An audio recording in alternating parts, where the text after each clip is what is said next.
I know it's tough, but I'm I'm I'm so happy that you're going through it. I'm so happy not that you went through it. Oh, That came whoa. out wrong. Hello? That came out wrong. We're gonna delete that one. That one's going out. I gotta edit this anyway, so I'll Yeah, edit that out. yeah, that's Well, gone. you ruined the moment. No, I'm just kidding.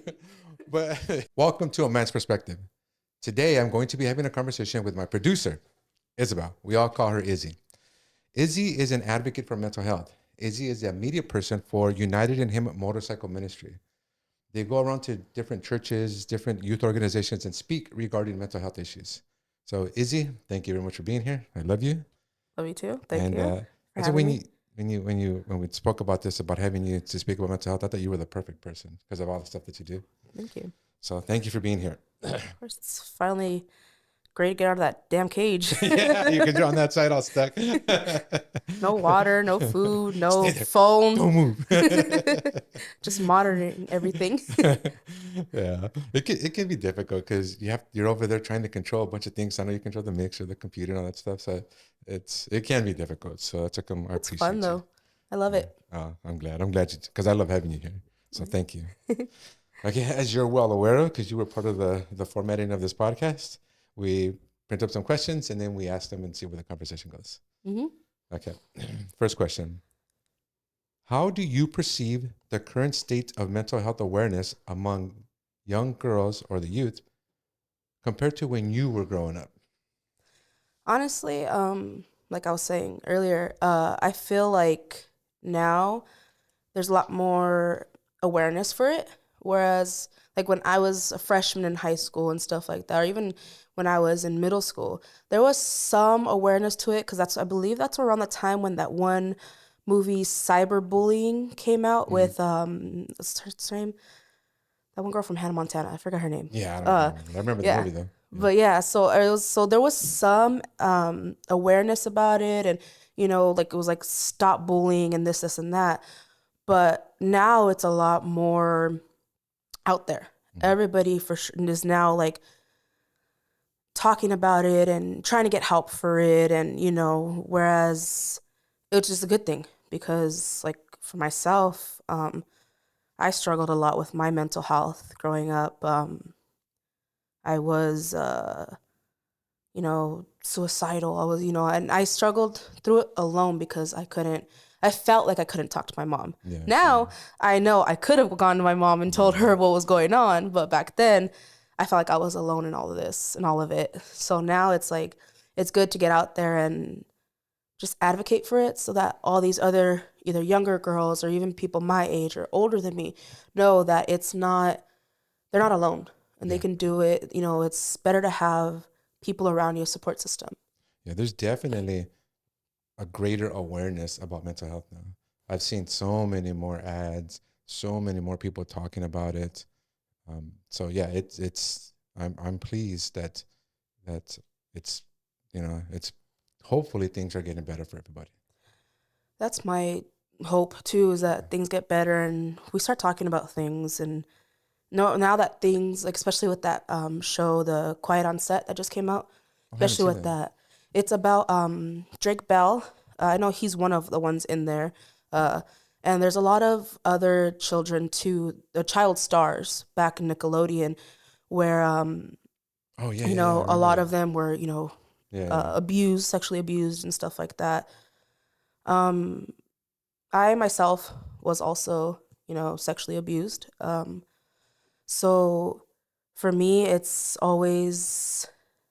always knew, you know, um, that it wasn't a good thing and stuff like that.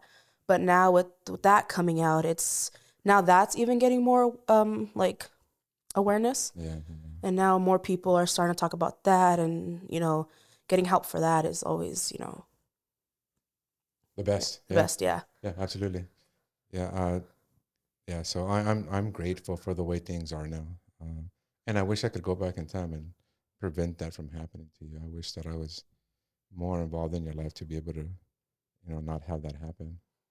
I mean, it wasn't your fault, and I know, and but I love you, but we're here now. yeah, We're here, we're here and now, yeah, advocating for that now, yeah, advocating for mental health, yeah, trying to help other people, yeah. make sure it doesn't. whether it's already happened to them or hopefully stop it from happening to Yeah. others. How did it feel the first time you had to speak about it? Because I've seen like you and your mom doing Facebook stuff.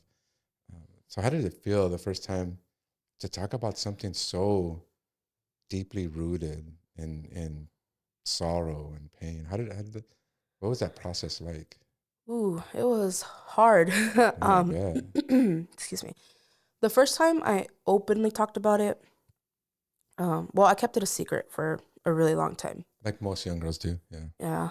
And when I was about 15 or 16, I went to my cousin and, I talked to him and I made him keep it a secret, which I feel so bad for, but, I know, um, but he it is something difficult to have to keep inside, but he loved you and respected you so much that he protected your wishes, your desires. yeah. And I'm Yeah. so grateful for that. So grateful. In 2019, I came out to my mom about it, so it's been quite a few years now. Yeah. It was very scary, and the first thing my mom did was put me in therapy for one. We made a report about it, and also, that was around the time when I was I fully committed myself to God, and I fully committed myself to the motorcycle ministry. And my mom took me to a breakfast with them, and she talked to a bunch of the ladies, excuse me. There was about 10 of us. Let's see, it was 8 other women, I believe, plus me and my mom. So it was about 10 of us in a circle. My mom told them what was going on, what I told her about, and stuff like that. And she had asked them to pray for me. The amount of sorrow, like anger I felt in that moment had like skyrocketed because out of all the women in that group, only one woman said they hadn't gone through that. Yeah. Every single one of those women had gone through what I had gone through. And working where I've worked and talking to a lot of women, it was what and working the jails. What was so surprising to me was how how common it is. It's a lot of times you feel like you're the only one. You feel like it's not happening to anyone but you. But once I started being more open about it and talking, learning how to be not judgmental, learning how to be loving, learning how to be just a good listener, and really listening. That was the most shocking thing to me, like how common it is, especially in maybe I'm biased because I'm a Latino, but I've noticed it so much in our Latino culture. Like, and I'm sure, and I have my black friends tell me the same thing, that it's it's prevalent in their culture too. So, but I don't know that because I just focus on I know because most of my family is Latino. That's primarily what I focus on. Hmm. So yeah, it was surprising to me how common that is, and I think the awareness that's going on now is going to help make things better because it's also a s- I don't want to call it like a sickness or disease because we can choose to do or not do actions. But I would say it's also a disease in the perpetrators and the people doing this. Hmm. They need help too.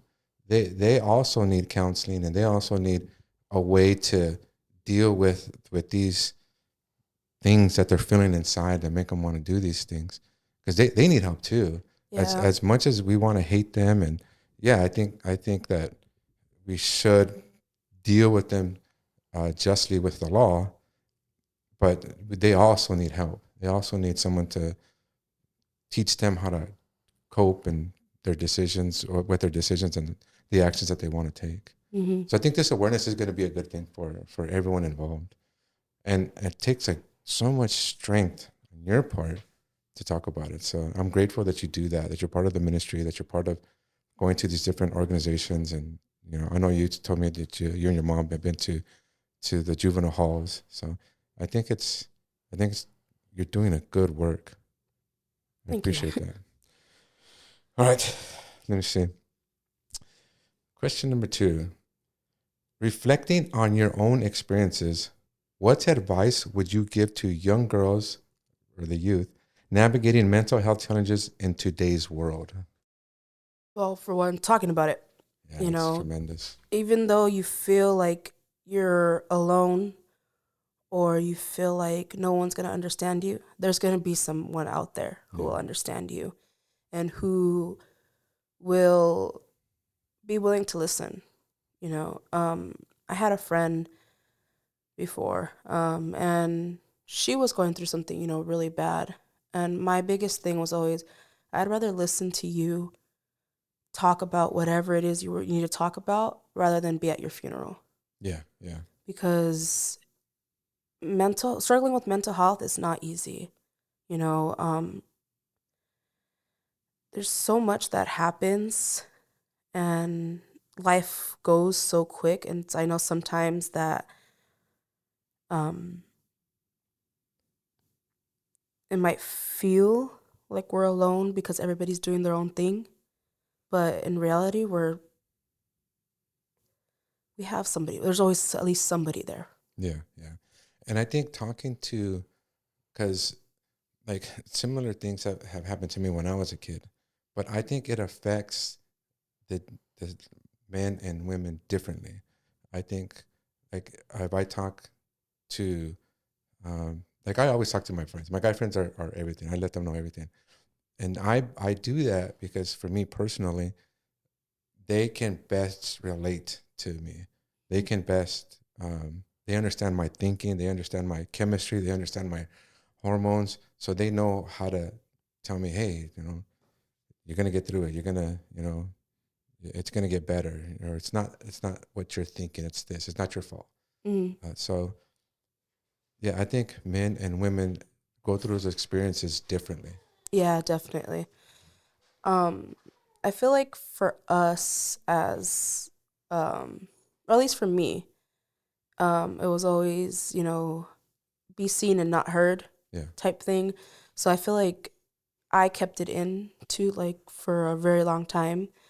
Um, what the biggest thing that helped me as well, and also another thing is get therapy. yeah. Therapy is Get huge. into therapy Yeah, because therapy. I went through one therapist, and then I did like a what they call an intensive something. Basically, it was an outpatient thing where they helped me for 12 weeks go through every emotion that I felt, I feel like guilt and, anger, all that they helped me to understand why I went through all these certain yeah, emotions and yeah, how to, what's the word? Like be in the moment, like the mindfulness exercises. So be in the moment and understand where you're feeling it in your body and, things like that. And it helped me a lot. It's helped me a lot. My therapist also helped me a lot too.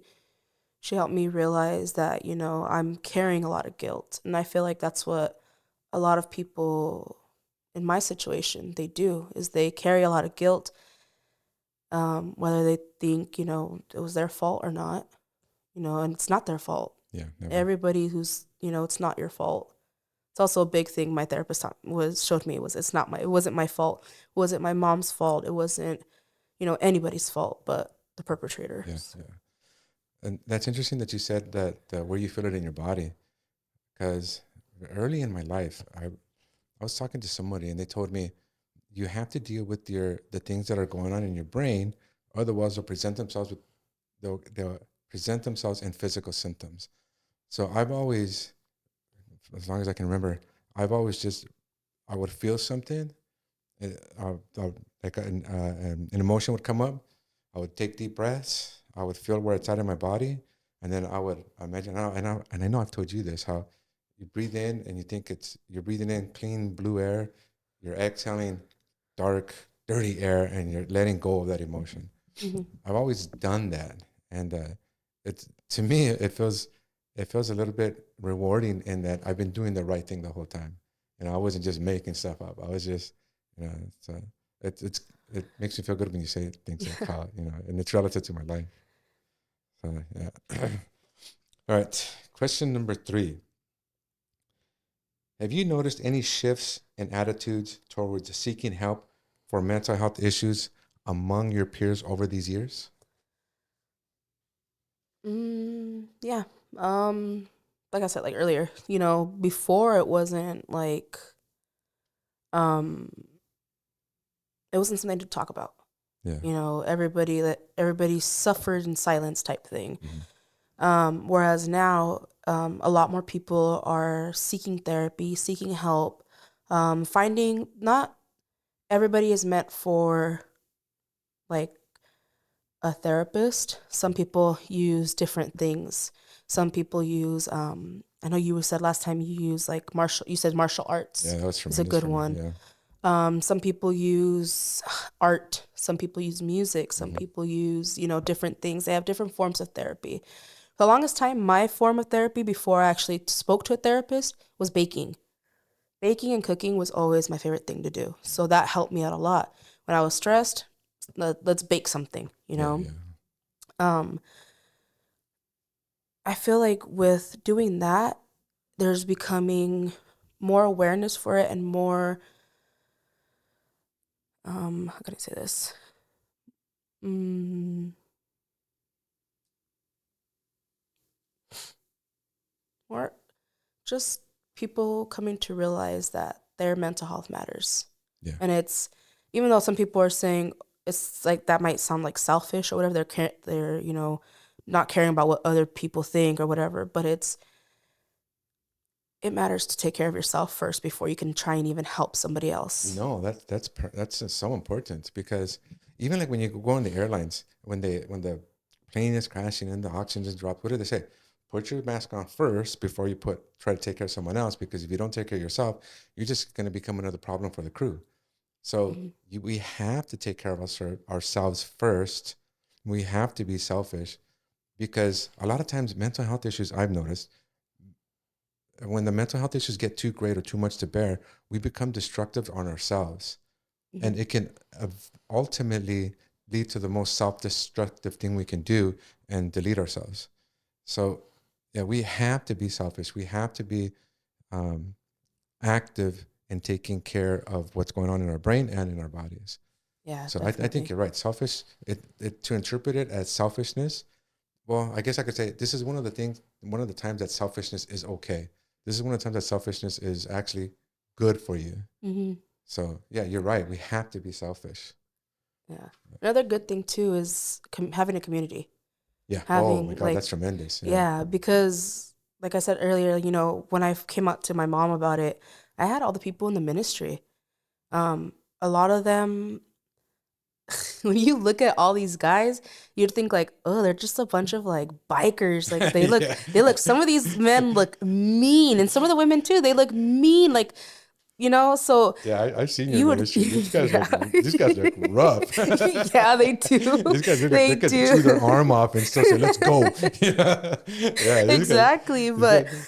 but they look mean, but oh my God, they're the biggest sweethearts. Yeah, yeah, There's some of them are the biggest sweethearts. Like, my gosh. Okay, Pastor Tony. yeah, He looks like he'd be mean, like cause I don't know, sometimes when he's just like staring off, he just has like a resting face sometimes. yeah, Or sometimes he's thinking too hard or something, he just looks like he's he's like just dogging you. But yeah, no, yeah, yeah. but you go to him and the comfort you feel when you hug this man, oh my gosh. Him and his son JJ, they've been in their family, they've been really big supports for us. Wow, yeah. Especially because like, it wasn't just hard on me coming out about what happened to me. It's hard on my mom, it was Oh hard on yeah, my sister, my brother, yeah. you know It's a. they were a big help. What I've noticed in people, this is kind of why I think, like I told you, my whole Spartan theory and all that. Hmm. Um, I think that our experiences, however we see them, good or bad, are for a reason. Some of the most kind-hearted people I have ever spoken to have been through the worst of things. Have been through the most helpful people have been through such experiences where I tell myself, my God, I don't think I could survive that. I don't think I could live through that. But they're so kind, they're so caring. And I think that's where the yin and the yang of things of life, you have to go through all this stuff to be this great, amazing person. Because otherwise it doesn't feel like it's genuine, like it's genuine love. It Mm-hmm. doesn't feel like it's genuine sympathy or genuine empathy. It just feels like you're just kind of going through it. Whereas after you've experienced things, you can really feel what they're going through and know what to say. And that's Mm-hmm. why I tell you, I know your experience feels traumatic, but you're gonna benefit, and you already are benefiting so many people, so many young women, because a lot of them feel lost, a lot of them feel confused, a lot of them feel vulnerable, a lot of them feel weak. And because you're gonna be able to tell them, and you're gonna be able to instantly see where they're at in their life and go, okay, you're really vulnerable right now. You need to know this, and this. Or you're really weak right now. You need to know this, and this. And that's gonna help so many people. That's why I tell people all the time to wear our past experiences, whether we consider them trauma or training, to wear them like a badge of honor. Because there are things that we survived that other people cannot. And Yeah. I work every day with people that cannot overcome their upbringing, that cannot overcome the things that they've been through, and they're so self-destructive. They fill themselves with drugs, they fill themselves with alcohol, they fill themselves with everything to hurt themselves in order to deaden the pain that they're feeling through. So, yeah, your experiences I know are already helping people, but they're going to continue to help people. They're going to continue to be a benefit. And that's why I don't want you to be proud and say, oh, yeah, look at me. But do recognize that you're here for a purpose. You're here for a reason. You're here to help, because we all are. We're all here to experience life, to go through it, and to help other people get through it. And that's what you're doing now. It's my goal. Try and help other women, even men. Unfortunately, Yeah. this happens to men too. Yeah. Like Oh, yeah. Yeah. I I know. one time I spoke at a church in, was it Hawthorne? I think it was. I believe. One of the ministry members. We went to do like a church takeover, Mhm. which is where we go and we Pastor Tony will give a little bit of a word and then he'll call people to give their testimonies. Hate what he calls me because I hate being up on the stage. I hate being center of attention. I hate it. So I don't like to get up Mhm. there. But this was one of the days he called me. So I went up there. I told him, my story.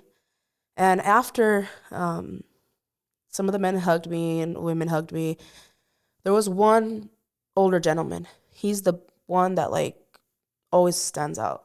Is he came up to me and he goes, a lot of people don't understand what it feels like to go through that, and as some and he was saying that it happened to him too, and that he thought he was alone, and that my story inspired him to like realize that he wasn't alone in this. And yeah, Yeah. it Yeah. was just like, yeah. Yeah. I went through it. Who by teaching does not learn. And yeah, when you're teaching someone to get through stuff, you're also learning how to get through stuff by other people's words, by that process that you're going through at that very minute, that very second. So it's it's good, and the Bible says to cast our cares upon Him, to speak it out, to Hmm. to let to let people know that. And when you speak it out, it lets people know that they're not alone. It lets people know Yeah. that there's someone there to help. It lets people know that there's someone that loves them. Yeah. Yep. So I know it's tough, but I'm so happy that you're going through it. I'm so happy, not that you went through it. Oh, That came whoa. out wrong. Hello. That came out wrong. We're gonna delete that one. That one's going out. I gotta edit this anyway, so I'll edit that out. Yeah, that's Well, gone. you ruined the moment. No, I'm just kidding. But yeah, not that you went through what you went through, but your experiences as a whole, the healing process, Mhm. because you really are helping people. You I hope really are so. helping people get through their own experiences. So That's yeah, that came out completely wrong. You know I love you. I'm gonna call my mom. Yeah, no, no, no. Mama, look what your cousin did. That woman can beat me up, so no, don't tell her nothing. And I'll call your mom. Matter of fact, don't let her see this. 'Cause- Take out YouTube. Take out YouTube. yeah, because that woman could beat me up. So, and I can't run faster than her, so she'll catch me. All right, question number 5. Are there any specific mental health issues or topics that you feel are particularly prevalent or important among your generation? Again, with what we were talking about, I feel like the sexual abuse that children face that are facing right now, the sex trafficking, all of that. That's a big. I've seen right now.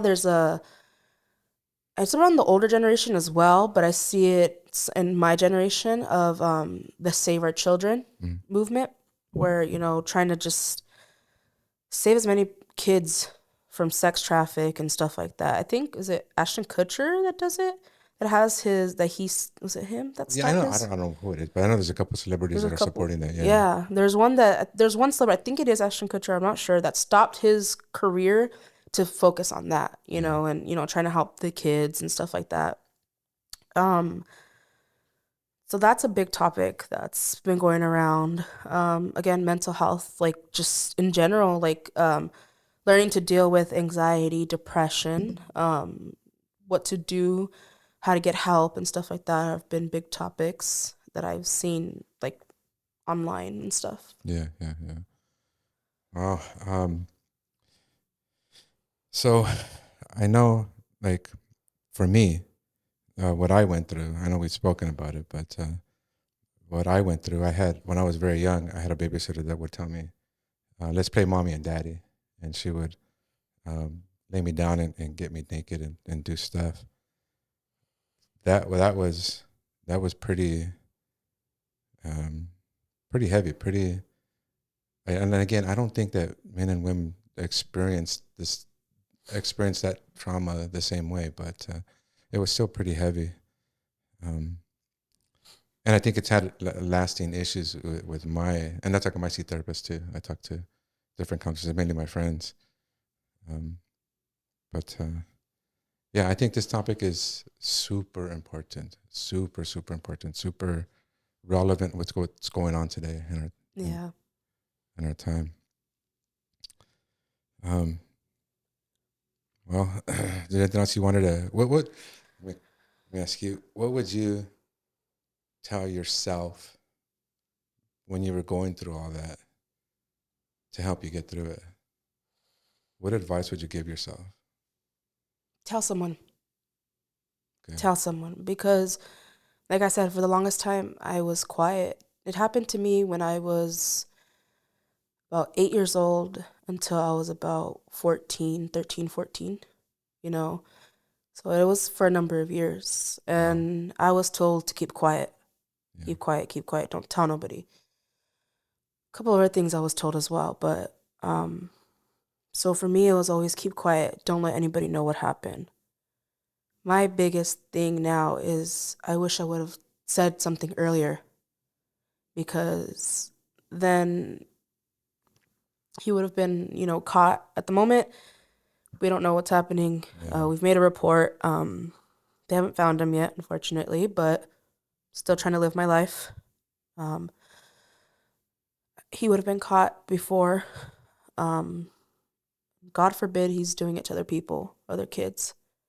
But, he wouldn't be doing this, in general. I wouldn't have gone through it for as long as I did if I would have just spoke about it. Because that's one thing, is that we do have to speak more about it. Let kids know, let people know that it's not right, and it's okay to tell somebody. Yeah. That's great advice, because, yeah, everyone is told not to talk. Everyone is, first of all, because they feel bad, they feel guilt. They feel like they've made a big mistake when they shouldn't feel that way. But that's fantastic advice. So what else should we do to get the word out, to get awareness out? My mom and I were talking last time. She wants to try and figure out a way to come up with like an organization of some sort to go into the schools and tell the kids, kind of educate kids, to educate them about what it is and how it's bad for, adults to be touching you and, stuff like that. Um, we haven't worked out the kinks yet. Um, it's still like in the talking phase of what she wants to do exactly. Also, just having parents even tell their kids. I know some that one's a little bit hard because, unfortunately it's some parents that are doing it, to their Yeah, kids and yeah, stuff like that. I wish there was a way I knew how to do. yeah. We had the answers. We'd be yeah, and all the bulk of the world's problems. Definitely. Yeah, yeah. I wish I knew how to help people because one time, you're right. We, my partner and I, one time we arrested a guy who did that to his own daughter, and he thought he was doing. He told us, um, well, at least I would have till she was 15. I could have did it when she was earlier. Like somehow, like that's justification for. I was like, I never wanted to punch somebody so bad. I was like, Yeah. oh my god, dude! Yeah. I just wanted to hit this man. Um, but yeah, unfortunately, yeah, it happens, and we just have to figure out how to use those experiences to benefit other people. Try and help other people. Yeah, because in the same at the same time, we're going to be helping ourselves. Yeah. I know talking about it, being more open about what my experiences, my mental health and all that, it's helped me too. To be more open about it, it's helped me talking about it has helped me forgive myself. Good. And I feel like that's a big thing is learning to forgive myself because, um, with everything, I was told it was my fault. It was my fault. It's my fault. And so forgiving myself for not coming out earlier, forgiving myself for just everything, it's helped a lot. It's lifted a huge weight off myself, off my shoulders, off everything. Um, yeah, it's just Earlier, you said that you had thoughts of like self deletion. mhm. How did you get through that while not being able to speak to anybody? It was hard. It was really hard. I had some friends at the time um, that I was able to talk to. Um, at the time, I had youth leaders that I didn't tell them what was going on. I just told them that I was depressed um, and stuff like that. I feel like this is probably going to sound bad, but at the time, for me, the biggest thing that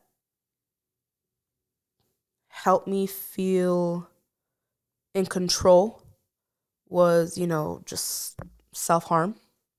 Um, my arms, my legs, things like that. And it's just now looking back, I knew that was not the right thing to do.